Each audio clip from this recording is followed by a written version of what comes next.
my name's Julian Mercer, and I actually head up the obesity and metabolic health research area within the Institute, and I'm responsible for one of the major packages of research in that area. Well, the UK actually has one of the worst rates of obesity in Europe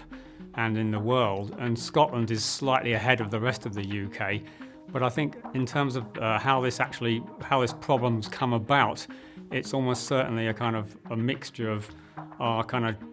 genetics, which are predetermining us to put on some weight when excess energy is available through food, but also major changes in the environment that we live in, which have come about in the last few decades. We have scientists within the Institute working in a number of potential food areas, for example, working with the fish production and marketing industry, and there we're looking at additional ways that they can use the produce for beneficial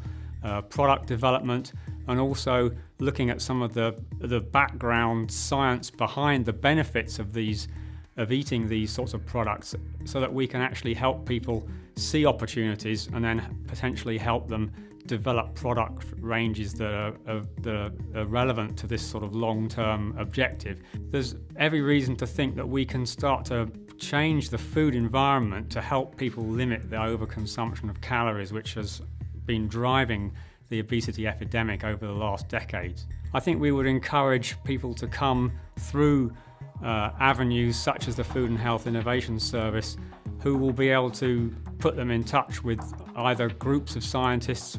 or individuals. And in the first instance, we'd quite often just have some visitors here for a half a day or a day, and we'll present them with an overview of the science which is going on, which is the sort of thing that I might front up. And we would put those sorts of events on, subject to the interest of the company.